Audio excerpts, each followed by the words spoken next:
Hi, and welcome to Godsmarts. I'm Keith Campbell, independent priest of the Home Temple, and I'd like today to start a series on evolution versus creationism, especially young earth creationism. Now, to hear many Christians tell it, evolution is the root of all modern evils. In this graphic of the Christian warrior, evolution is shown to be the root of abortion, feminism, racism, paganism, the drug culture, and both the Nazis and the communists. This graphic includes pornography and homosexuality in the list of things that the theory of evolution causes. This congressman believes that evolution and the Big Bang Theory are lies from the pit of hell. And this popular Christian tract warns that if you believe in evolution, then hell is exactly where you'll go. Now, Jesus said to judge things by their fruits. Now, if you'll follow me through here, I'm going to show you that the fruit of creation science is not so good. There are many good creation scientists out there, don't get me wrong, but the effects, if you follow them to the end, are negative. But don't many innocent and inexperienced Christians lose their faith due to the influence of godless evolution in high school and college? Yes, they do. And I propose that the blame for this rests primarily with creation scientists. How so? Because they make their pet theory the litmus test for Christianity. You can either believe in Darwin or Jesus, they say, but not both. So, if you find yourself convinced that, say, the Earth is older than 6,000 years, or that mankind descended from other forms of life, you're not a Christian. And the effect of that has been to exclude many intelligent people from the church. Now, there have been many creeds down through the years that various sorts of Christians have been compelled to accept. But a belief in an absolutely literal Genesis has never been a part of any of them. Now, whether it was a part of the creed or not, doesn't the Bible say that the heavens and the earth were created in 6 days? And aren't we supposed to accept what the Bible says? Except the Bible doesn't say that. The Hebrew word for day used in Genesis 1 is yom, and this word can have a whole range of meanings, including both literal and figurative days, some of which may include long ages, such as this passage in Joshua, where it means a long time. A long time, yom, passed after the Lord made Israel secure from all her enemies, and Joshua was very old. Or in this famous prophecy from Micah, the word is translated as everlasting. But thou, Bethlehem Ephratah, though thou be little among the thousands of Judah, yet out of thee shall he come forth unto me that is to be ruler in Israel, whose goings forth have been from of old, from everlasting. Yom. What's more, there are several scriptures that suggest that the world is very ancient. For example, this one where Jacob blesses Joseph. The blessings of your father are greater than the blessings of the eternal mountains, or the desirable things of the age-old hills. They will be on the head of Joseph and on the brow of the prince of his brothers.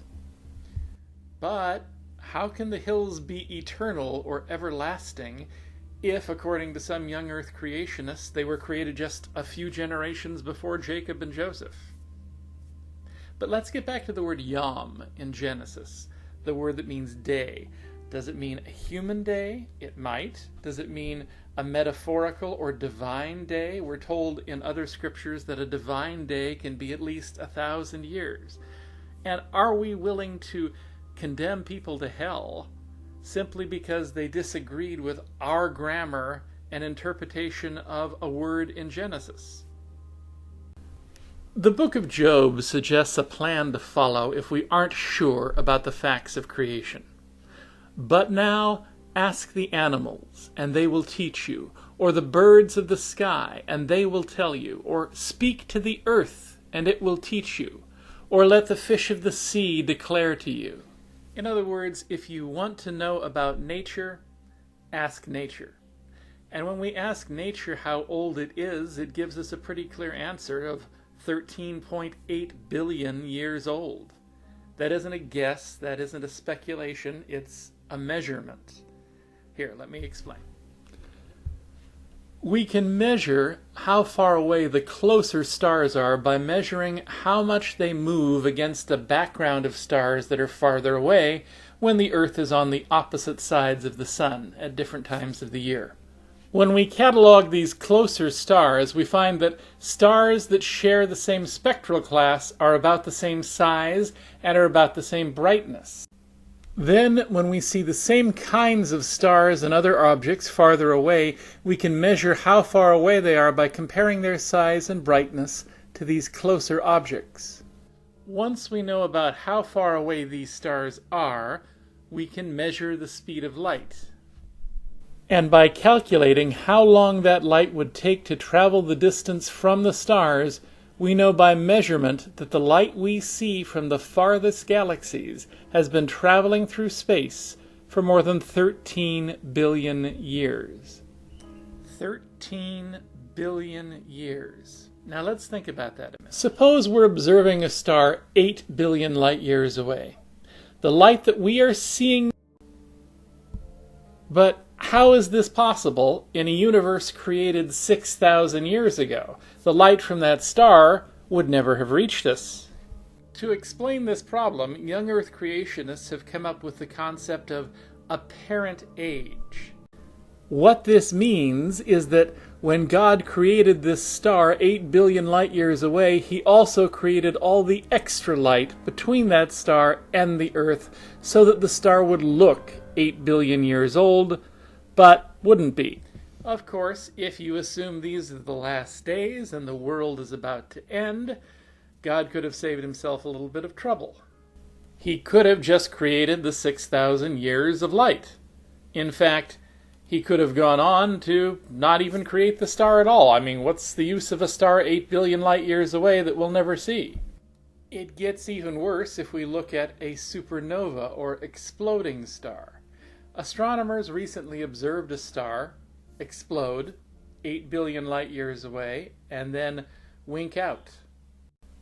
But if the universe is only 6,000 years old, God not only had to make fake light from this star, he also had to make fake light from a fake explosion. But if he wants to make things consistent, then no more light from this star could ever reach us, which means there never was a star there to begin with. So here are our choices. Either the universe is more than 13 billion years old, or God has gone to tremendous lengths to fool us into thinking that it is. Are we willing to make God into a great deceiver just to save our pet theory? Is this good fruit or bad fruit? Next time I'd like to investigate the age of the Earth itself. Does creation science have good evidence that the Earth itself is only 6,000 years old? And what fruits of creation science will we find when we investigate? Until next time, I'm Keith Campbell for Godsmarts. See you soon.